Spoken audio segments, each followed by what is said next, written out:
Welcome to Zen Corporate Wellness and our course that we are bringing to life. Hello, everyone. Yeah, this is Michael. And Andrew. This is Andrew.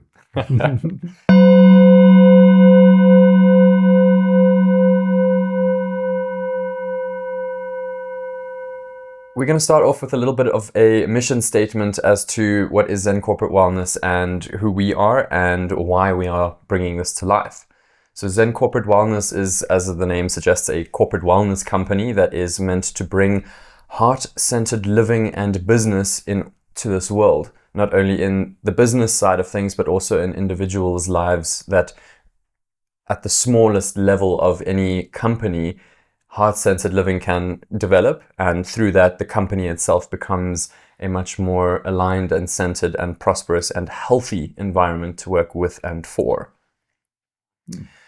Now, why we are doing what we are doing is we feel that a space of heart is needed in this world in order to continue its development in a positive and constructive fashion for humanity, as well as for the individuals who work in the company, because oftentimes burnout and stress and anxiety and people who can't manage their emotional state of being or who haven't been given those tools to do so lead to further failures down the line in a company, as well as very unhappy co-workers and individuals in the company. So the mission behind Zen Corporate Wellness is to create wellness on an individual and a holistic level in business.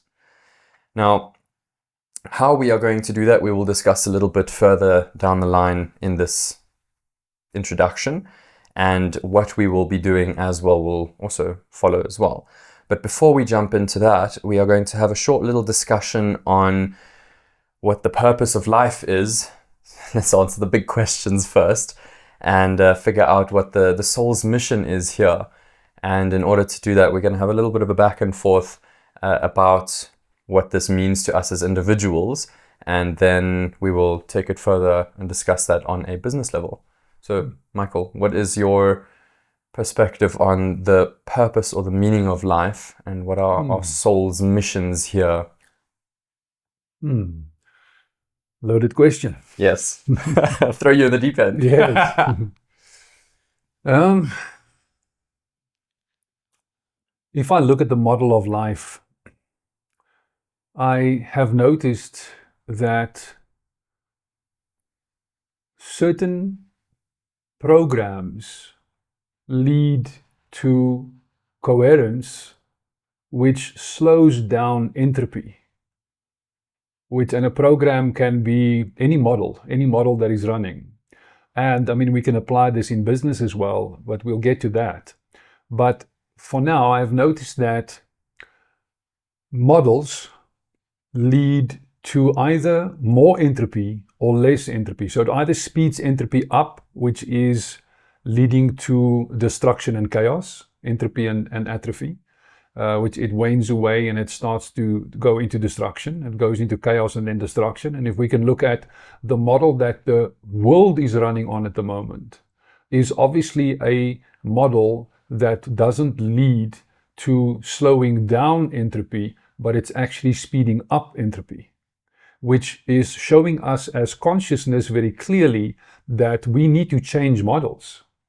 And if we look at businesses, if the business is flowing over a continuous and long period and all is well, then it means the business is following a model that slows down entropy and speeds up success, if I can put it this way. So, and success is also what I found in my observation directly connected to coherence.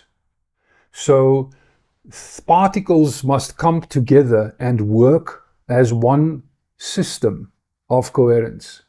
That creates flow in all models, where when the particles are scattered and the particles are not given clear instruction, if I can put it this way, then they all want to do their own thing in a different way. There's no model that is followed, and that leads to quicker entropy, which then, if we put it to business or any model of life, leads to chaos.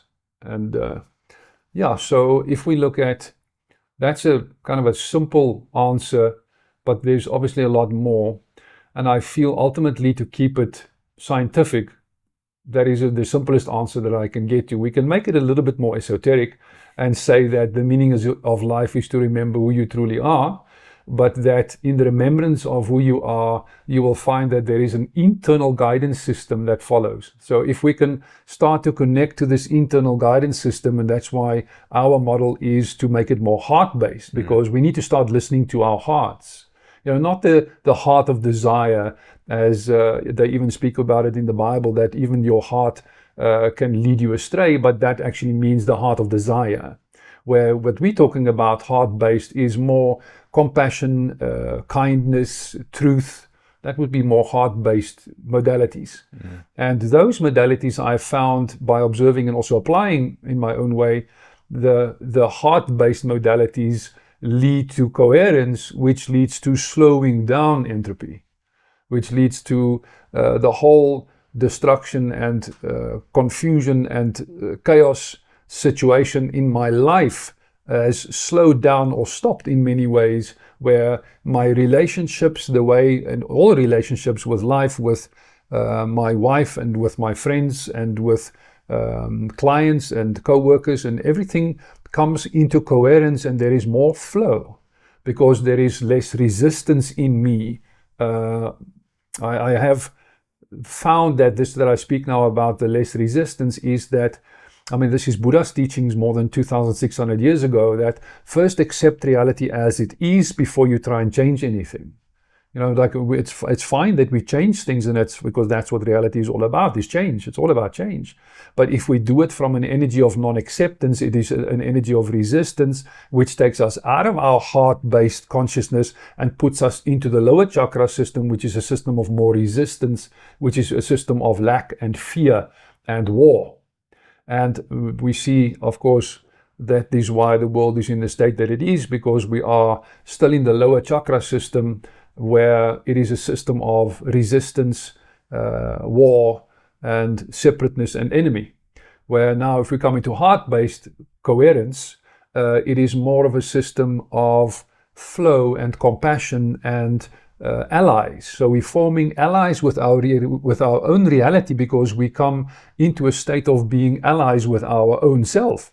We split ourselves up into so many pieces, and how many ideas do we all carry that are in resistance of each other, like in our own internal selves?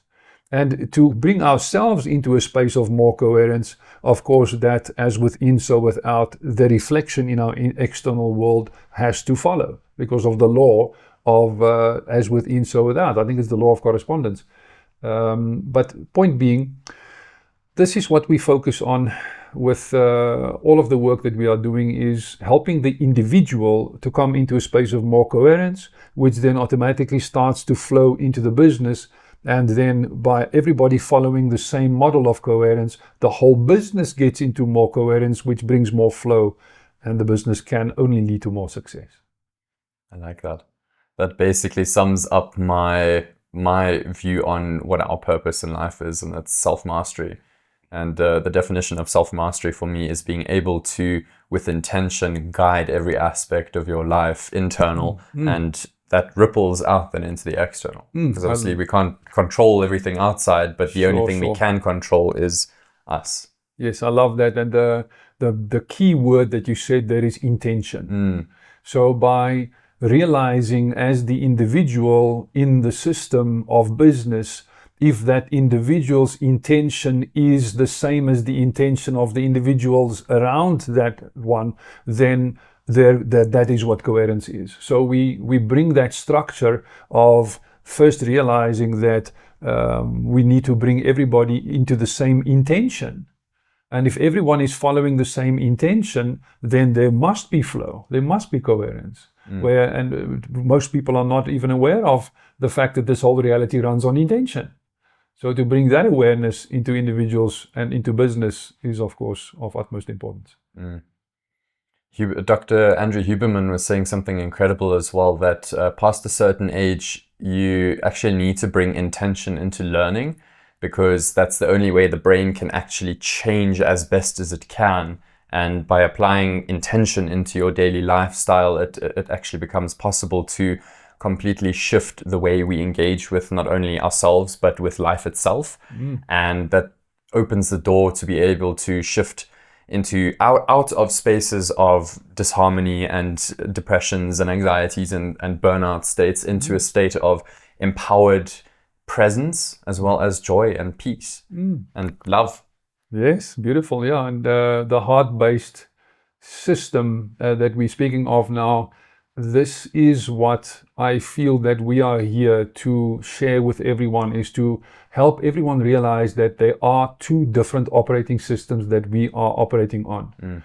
Because most people are just like, okay, this is what I know, and this is the only operating system that I have ever been taught. So, and this is what I'm running, and this is the reactive system of as Dr. Hawkins showed us with the kinesiology system, with the graph that he created, that shame, guilt, apathy, grief, fear, desire, anger, and pride, that's the whole system that we are all raised with, and that's the only system that we know.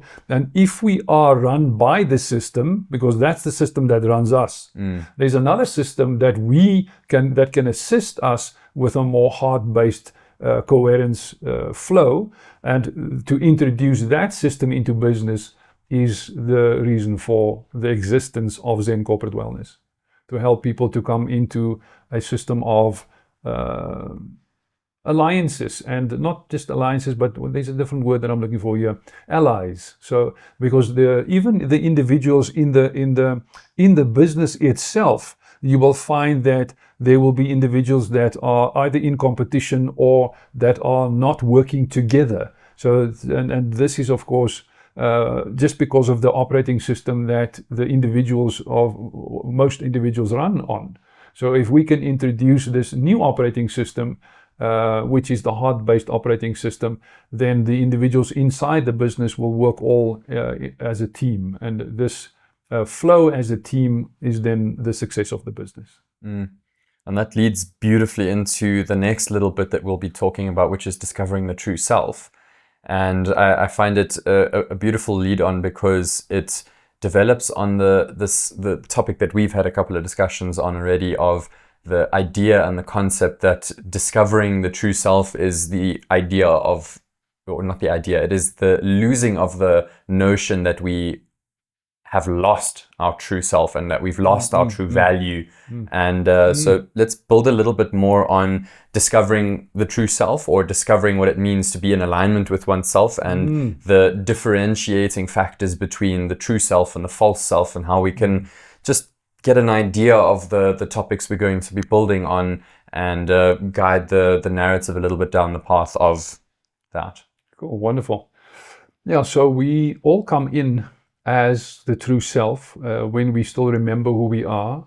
But as we are raised from a very young age, we start to realize that we cannot be our absolute true selves, because when we say as a little child, we run around and jump on the couch and maybe draw on the walls, we get screamed at and say that, no, don't do that, do it this way.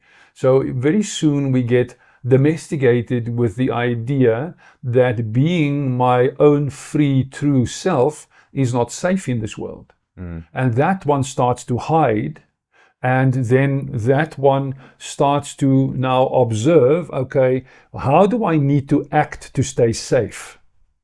And acting to stay safe becomes a game of manipulation. It becomes a game of how do I need to manipulate the words coming out of my mouth and the actions that I take, and even the thoughts that I cultivate, to stay safe. Safe of what? Safe of rejection from the ones in authority. And we are then also taught that to give our authority away. So we lose our sovereignty at a very young age. We give it away, and we try to gain it back again when we are teenagers, and we fight for our sovereignty again. But many of us lose that battle as well, because it then turns into a dark one. But yeah, so many programs that are in this whole reality of sin And just reminding us again of what the word sin means. It means, as you said early on, the out of alignment. So sin for me is not being a bad boy or a bad girl. You have sinned and now you have done something wrong that has offended some authority, whether it is your parents or your loved ones or God.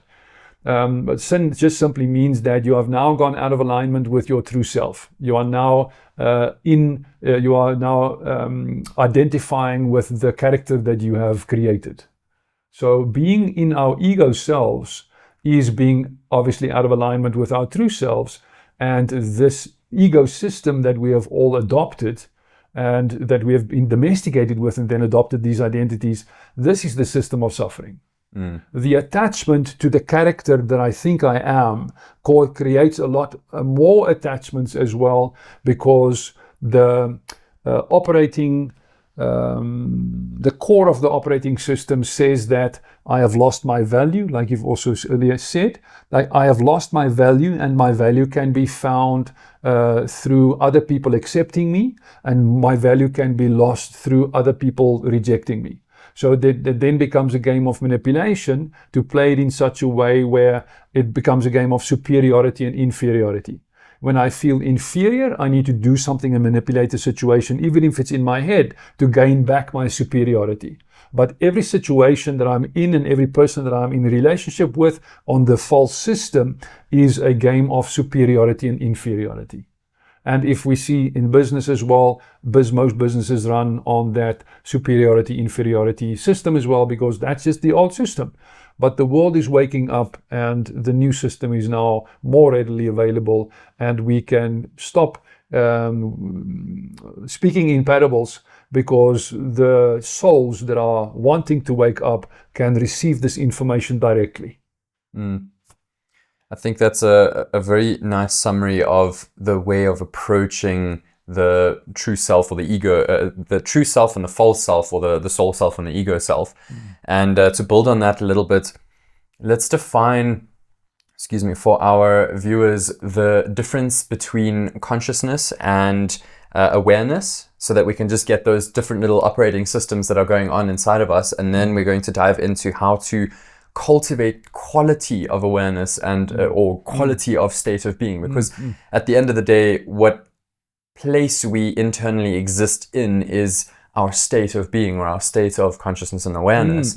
And the whole goal with Zen Corporate Wellness in the individual as well as the business self, it is to develop that quality and refine it to a point where it is living in coherence and harmony with its environment, as well as the environment at large. So it's not only just the office space inside, but the way that business engages with the world around it as well.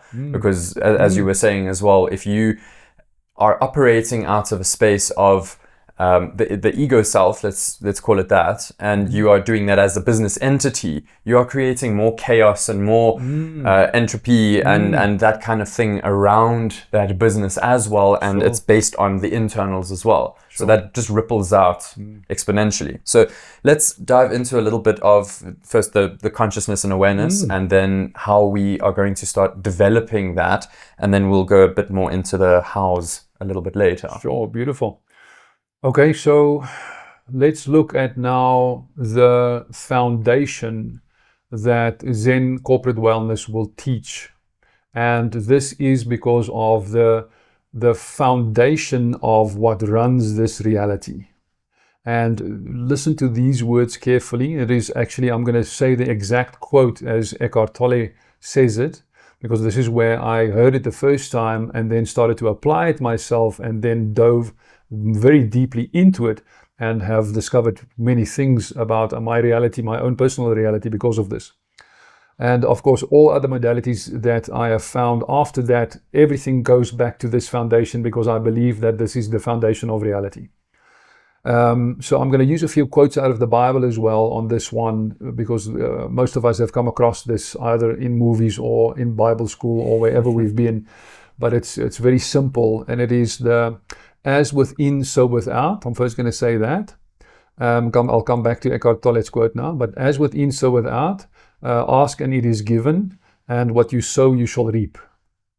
So those are all quotes basically saying that I am responsible for what I manifest in my external world. I attract to me certain situations or all situations because of what I am sowing. So what I'm sowing, I shall reap.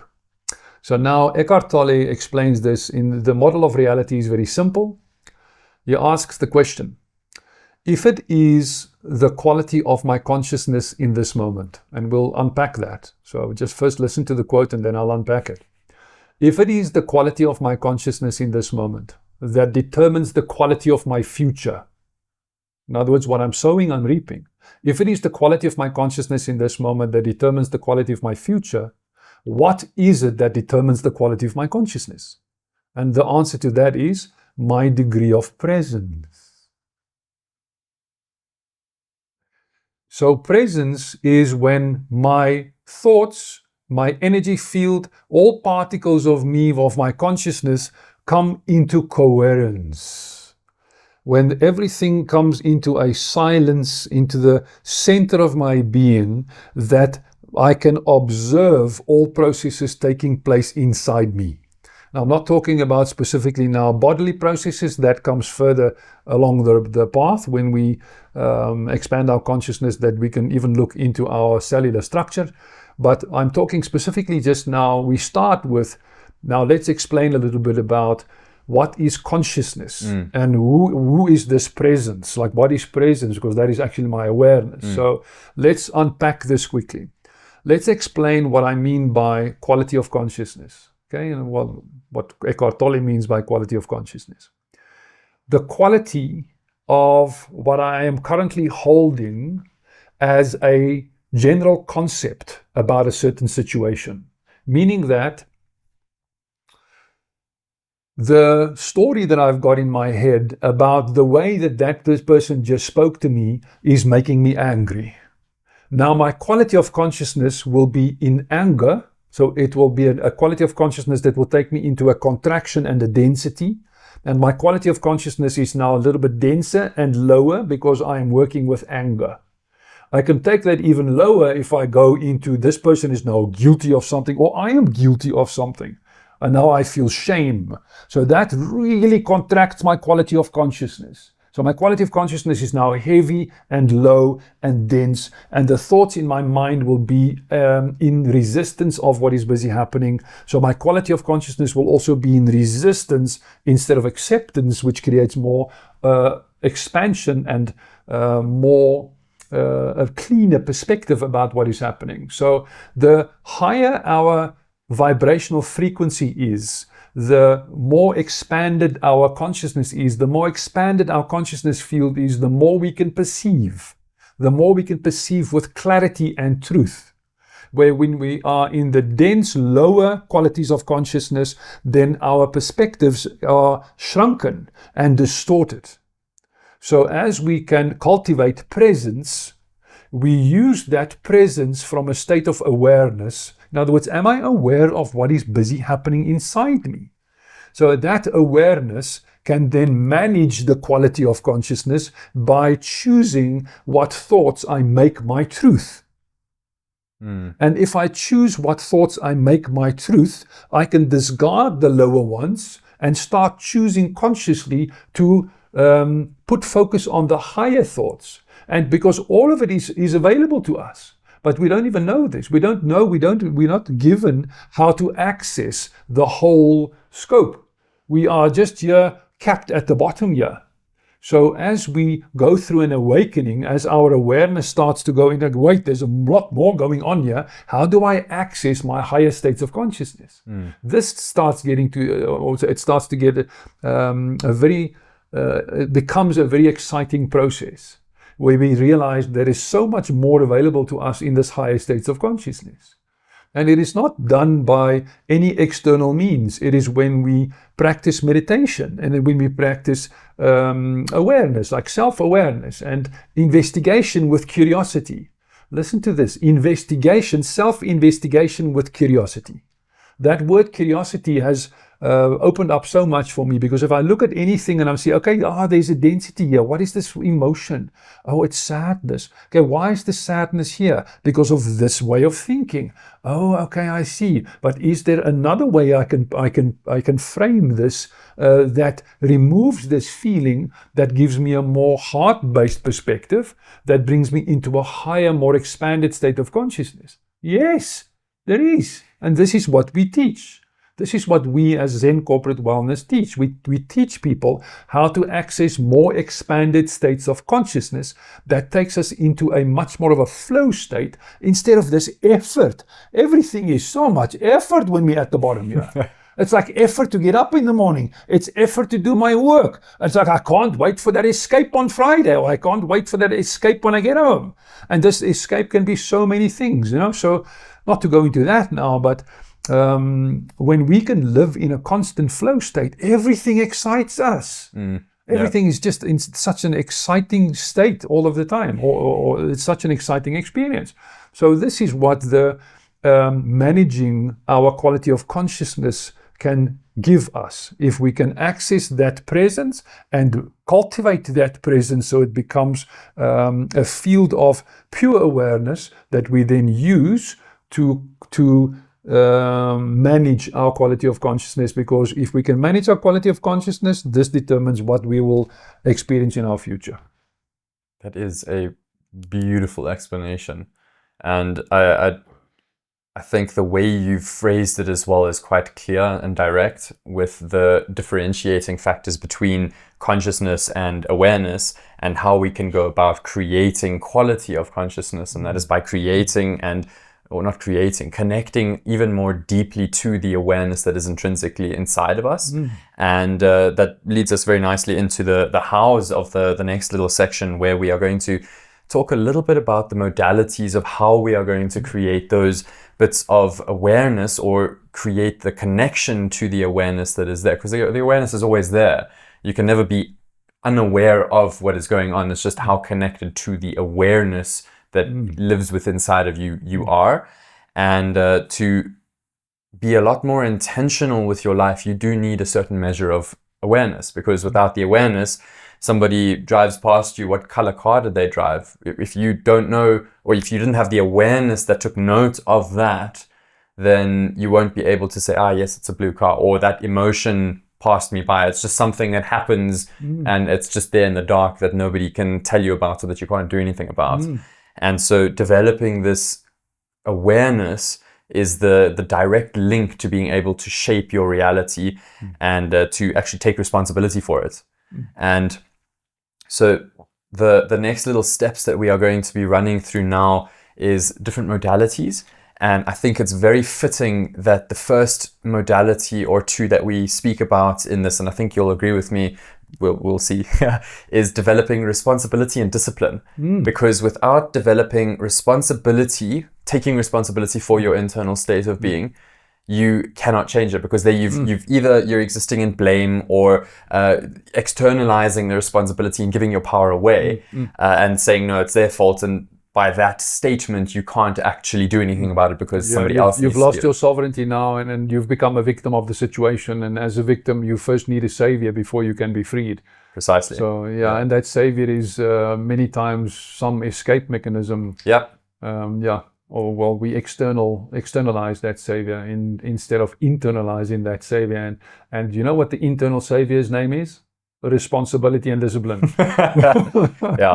And discipline's another big factor, because if you don't have the discipline to actually stick to a new lifestyle, because we're not selling a little program or something over here. It is a new way of being and a new lifestyle embodiment, because it's like a diet. If you go on a 3-week diet and then afterwards you go and eat junk food again, that 3-week diet, it's useless. So that's why we don't sell diets anymore. We make it a lifestyle. So there must be a lifestyle change that happens, instead of short increments of extremities or extreme measures. We implement new things in our lifestyle, new changes in our lifestyle. And this is ultimately how we change everything. We make small little changes and keep on making small little changes, and within a year you're in a completely different reality. Yeah, I can attest to Something that. I want to say, a quote that one of my favorite quotes at the moment, speaking about discipline, is that, and I don't know, this is unknown. I don't know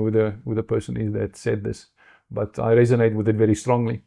It is, everybody wants a cure until the medicine is discipline. Everybody wants a cure until the medicine is discipline. And no, I don't know. No, I don't know. I'm okay. I'll rather stay sick for a while. So this thing about discipline, I just want to quickly touch on that, if I may, because it's super important that we at some point reach some form of discipline within ourselves. And we can only reach that when we are ready to take responsibility. Yeah. So responsibility and discipline for me go hand in hand. But I quickly want to speak about a blockage that has been programmed into us about discipline. And it is the way that the system raises us. So we are domesticated with a system that says discipline is being controlled by some external force, because we get forced certain disciplines by the system. And it starts with your chores when you're a child. It's like, no, I want to play more. No, go wash the dishes. But I don't want to go. And it's go wash the dishes. So it's like that we perceive that as discipline. And the internal rebellious teenager believes then that everything that is good for me, I've been forced to do, and everything that is bad for me means I can choose what I want, like it means my freedom. So we get programmed and domesticated that everything that is bad for me means freedom, and everything that is good for me is forced. So the moment I get out of the house, or even when I become a teenager, I want to escape this system of discipline that I've been forced to go into, and go and do everything that is bad for me, because doing what is bad for me represents my freedom. That's a curse, people. Please see that curse, because it doesn't make sense. So shifting that gear into the understanding that doing what is necessary leads to freedom. That's discipline. Discipline is realizing doing what is necessary leads to freedom. I think that's a spectacular way of putting it as well, because the discipline is actually true freedom. Because in the process of developing that discipline, you free yourself up to be able to empower yourself down the line for a life that you are creating. And if you are disciplined in all areas of your life, you are literally giving yourself the habits that create that environment for the blossoming of your inner being. Because let's say, for example, doing the dishes. If you are not disciplined, then the dishes pile up and it becomes this thing of, I got to do the dishes. And you're immediately negative energy. Yeah. And you're immediately averse to it and you don't want to do it. And so you live in a pigsty. But in that instance, you are choosing negligence, not freedom. So freedom, I don't want to do the dishes now. I'm free to choose. And a state of apathy. Yeah. I don't care. I just don't care anymore. And apathy is a very, very low vibrational frequency. I think it vibrates at about 30, where love vibrates at 500. So do you love yourself, or are you going to live in a state of apathy? I want to quickly touch on, before we continue with more of this, I want to touch on a little bit more of the explanation of the difference between awareness and consciousness. Okay. Just so that the viewer can understand this a bit better. So consciousness is your, what can we call it? Interface with reality. So you interface with this reality through your field of consciousness. Consciousness is basically who you think you are. So this consciousness field, and even in your field of consciousness, you create a little character who you think you are, which is your name, and all the modalities of manipulation that you've adopted to stay safe in this world and to get to what you need in this world. So there is the field of consciousness, plus there is the little ego character in the field of consciousness, plus there is awareness. Okay? So awareness is when you reach that pure state of just beingness. Realizing that your field of consciousness is what you are managing. That's where all the emotions exist and all the ideas exist and time exists. And that's basically your personality. Your personality is affected by everything that touches it through the senses. So you see something, you feel a certain way about it. And Buddha explained this as well when he spoke about it. You cognize it, so you see it, and then you recognize it. So, okay, that's a bird chirping.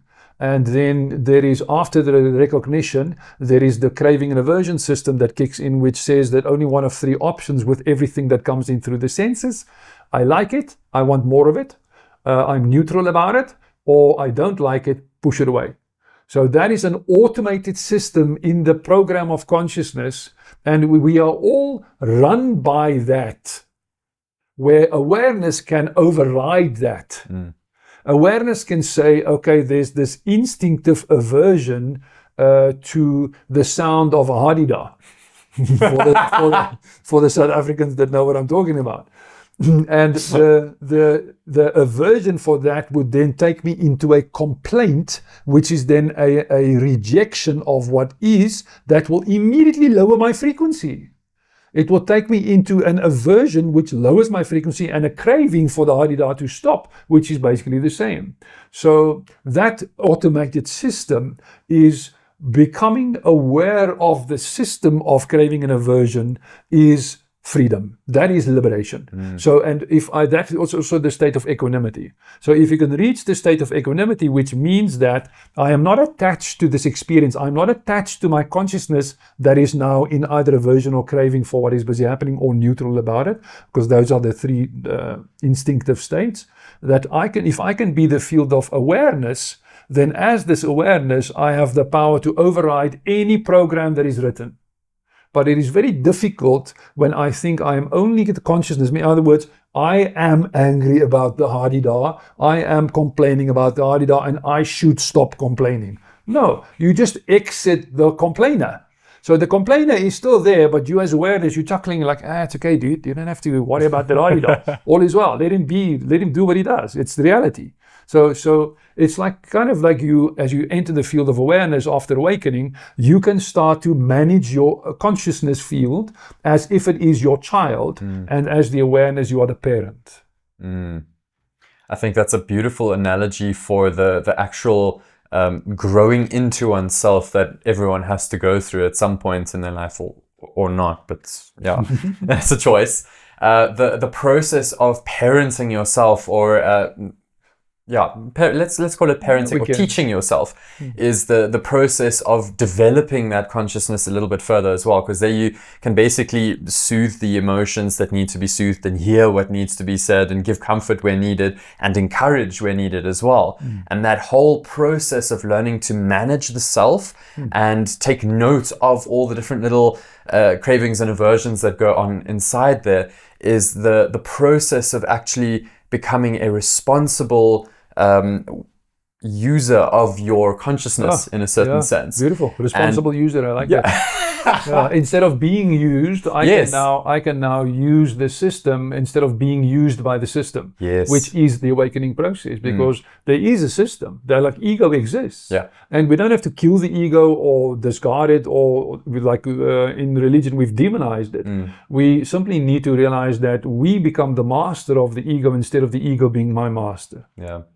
There's that beautiful old age saying that the ego is the most wonderful and dedicated and loyal servant, but the most cruel and horrific master. 100%. So, and it's designed that way. You know, if we look at the perfection of this design, when you become complacent and become unaware of the fact that you are supposed to take responsibility for mastering your own ego and your own self, then it becomes that bastard of a master to make it uncomfortable for you, so that you can just like, okay, cool, I need to take responsibility, otherwise I'm going to continue suffering.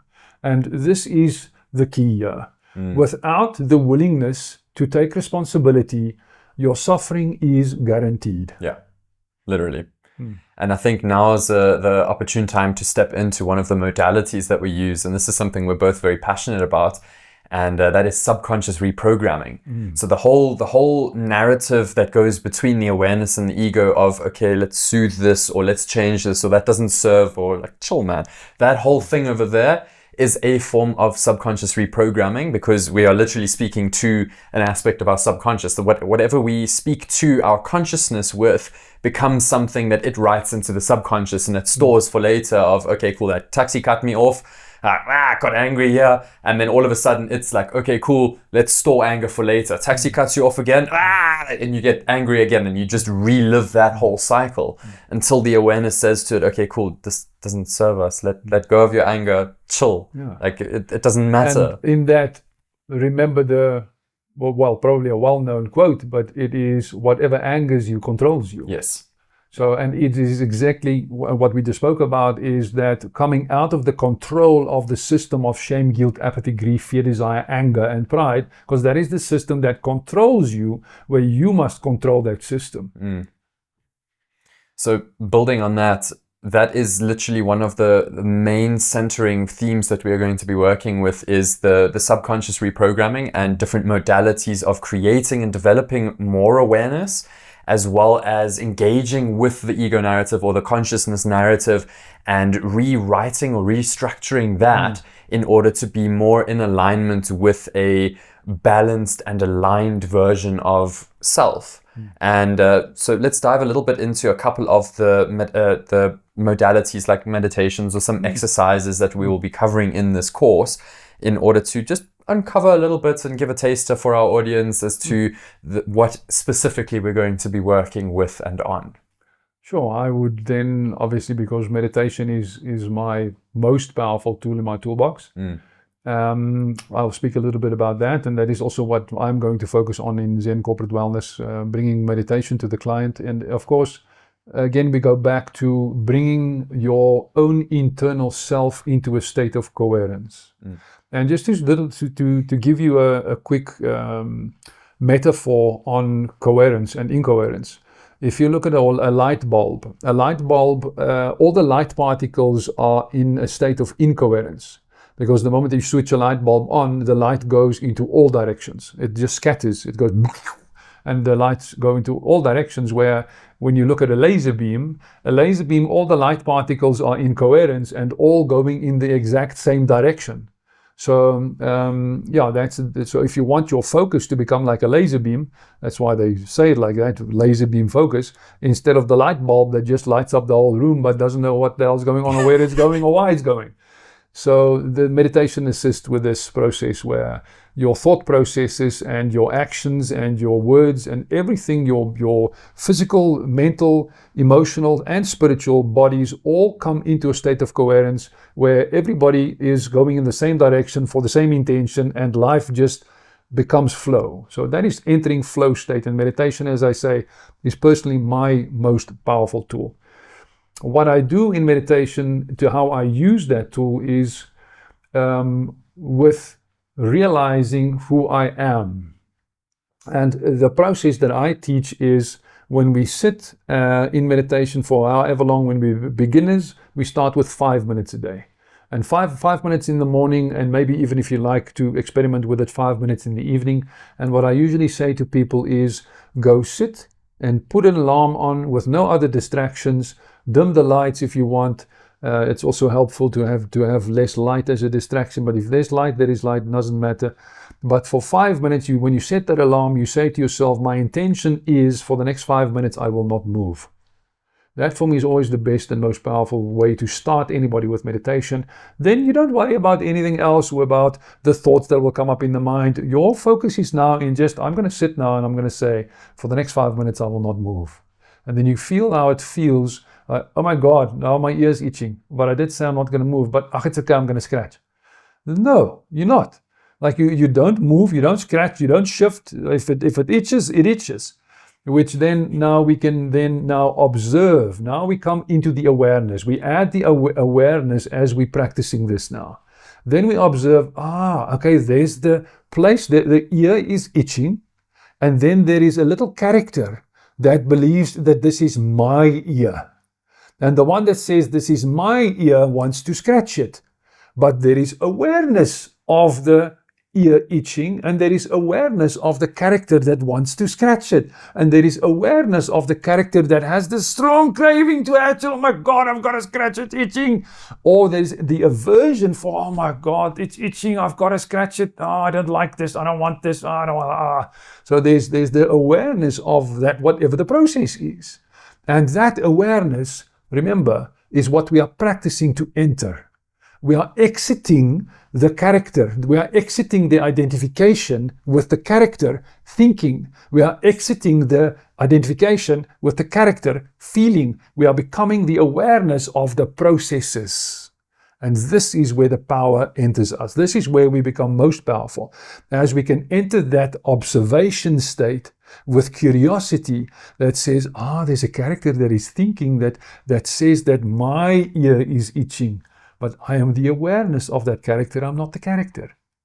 And the more we can practice to do this, the more we enter that state where we can now shift the ideas. We can now say, oh my God, my ear is itching. And then there's that thought. And then the awareness can say, okay, the ear is itching. It's okay. I'm allowing it. And then we can even hear the character that says, oh my God, I've got to scratch. And I'm like, I don't. I know you want to scratch, but I'm not going to scratch. I've decided to sit still. So you realize that, oh my gosh, there's two of us. And this is not, what's the word I'm looking for? Schizophrenia or multiple personality disorder. It is really the consciousness, ego, and there is the awareness. And the more we connect to the awareness, which is the parent, which is the adult, we realize that this traumatized inner child with all of its problems is not who I am. And this is where the game starts getting fun. Then we can start to choose how we respond instead of unconsciously just reacting. Because the unconscious reaction is what guarantees our suffering, where the conscious responsibility for responding with a higher vibrational idea, that's what releases us from the suffering. Perfectly summed up. And that's literally where we start to bring intention and presence into everyday life, and the mindfulness that is created around that. Because the more you develop that awareness, the more you can start bringing it into your waking life and your walking life. And I think that for me, or I feel that for me, is the core intention, or the reason behind why meditation is such a powerful practice. Is it develops, as you said, it develops that awareness and the connection to the awareness, and the magic really starts to happen when you start to carry that out into your life. So it's not just that moment that you've created and that presence you've created, but the second it starts to ripple out into your life, where it becomes real world applicable. And that is where the mindfulness really starts to become super engaging, because then on the fly, you're starting to notice, oh, okay, cool, coworker just stole my pen, or XYZ happened. And then you can start noticing the shift between the ego narrative and the awareness that says, okay, cool, what narrative serves over here? And you can choose and direct that narrative.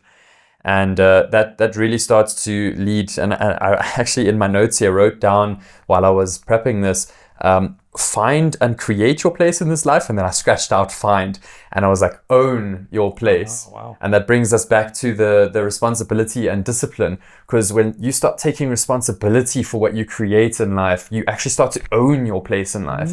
And this is where the true self-empowerment comes into play, because if you own your space in life, you deserve to own your life. You deserve to literally you deserve to take up space, and to own one's creation, and to own and be responsible for what you are creating is the ultimate goal of self-mastery. To know that, okay, I deserve to be here. I deserve to be a participant in this creation and in this life. And the universe wants me to be here as a part of it. It is not complete without me. And so the whole purpose over here is to start owning our space here. And that process allows us to further discover the purpose of our life. Because the more you take responsibility for what you are creating, the more you realize, okay, does this creation serve me and others, or does it destroy me and others? And then you start finding, okay, cool, what do you want to align with?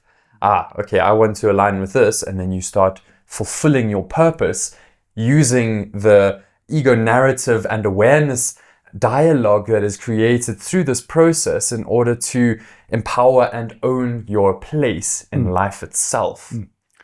And just to tie this up, in the continuation of our workshops, one of the things that we will be focusing on in one of the classes is we will specifically bring out a course that is an add-on. Like what did you call that? An additional modality. Modality. That's the word I was looking for. Where we will, thank you.